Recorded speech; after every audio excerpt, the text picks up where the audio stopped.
बुद्धं शरणं गच्छामि. Namo tassa bhagavato arahato samma sambuddhassa. Gratitude to most venerable Bhikkhu Sangha. My dear meritorious Dhamma friends, welcome to Buddhist education. Dear friends, there are three branches of Buddhist education. For Buddhist study, we study about the philosophy of the Buddhism, history of the Buddhism, and culture of the Buddhism.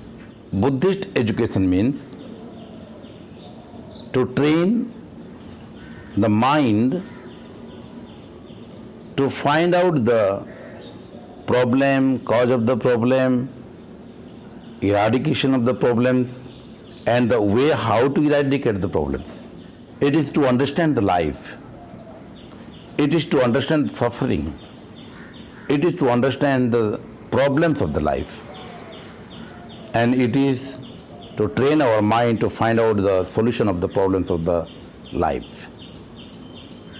In Brahma Vihara, there are four qualities.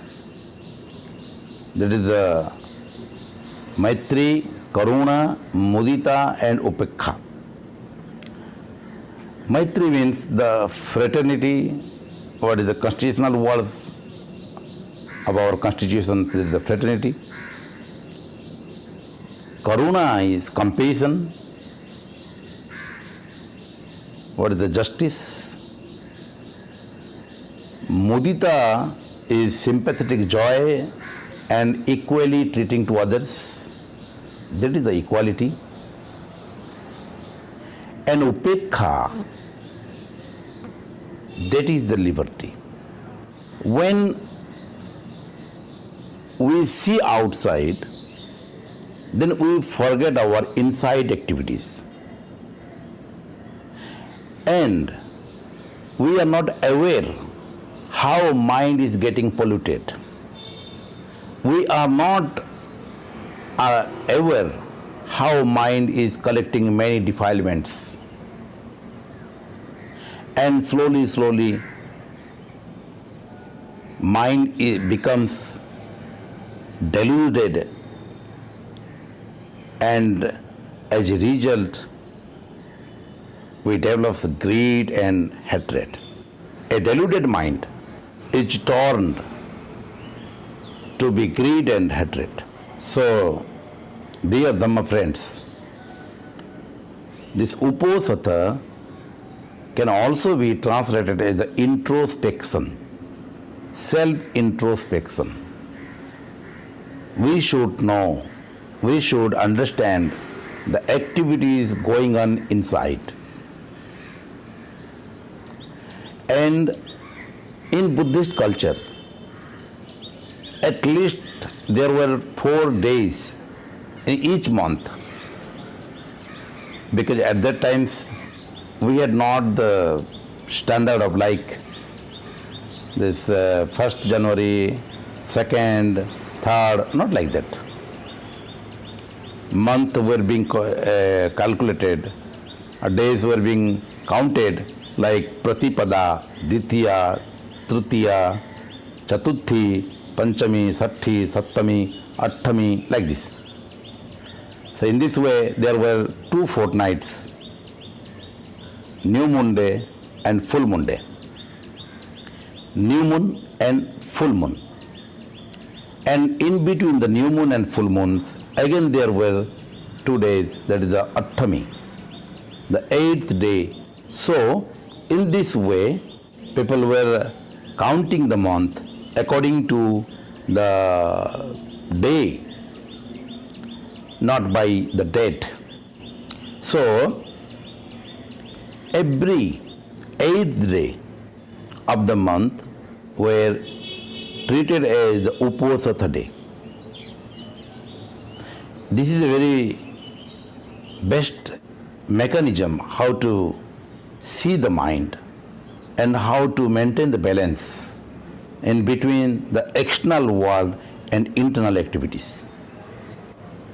Because usually when we react with the environment, usually we forget the internal activities. But if we continue to involve ourselves with the environment only, with the outer world only, then we completely ignore the internal activities. And we completely ignore how mind would get polluted. So, to check this, Tathagat, the Buddha, he was an educationist. He was a proper trainer of all kinds of people. So, he instructed how to maintain the balance and how to live peacefully. And he instructed to follow the Uposatha.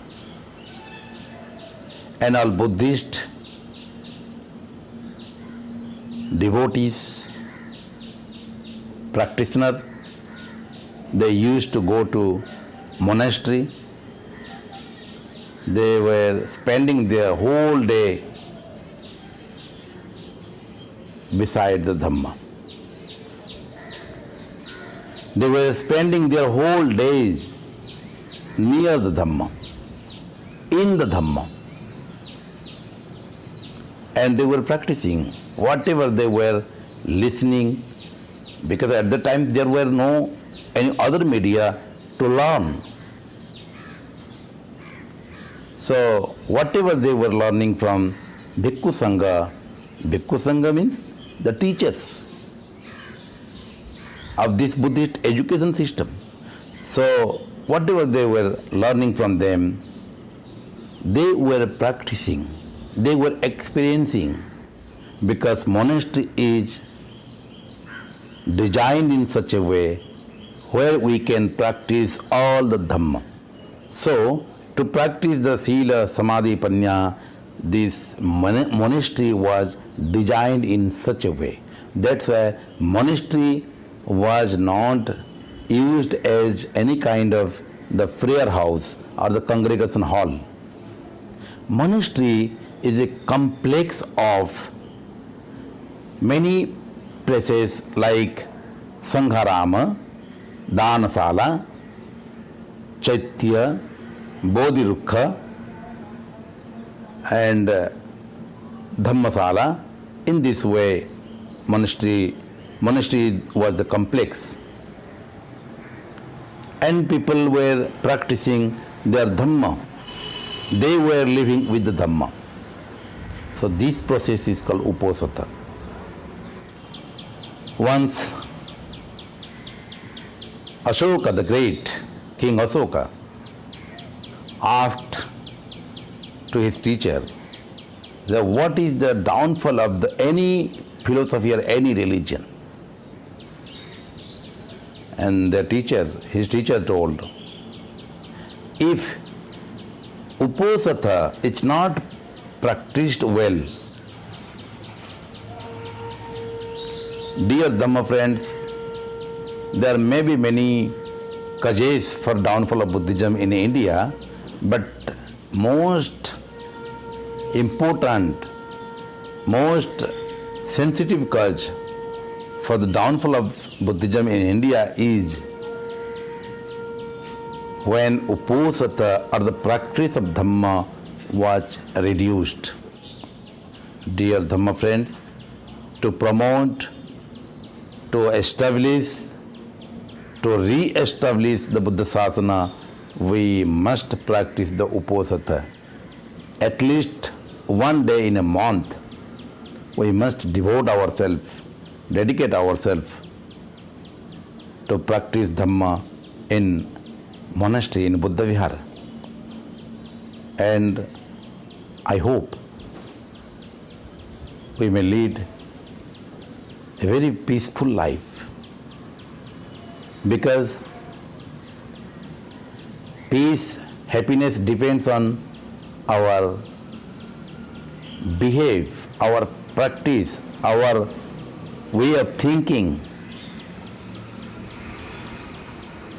That's why when we develop a harmonious vision, healthy vision, then automatically our interpretation to the world is changed,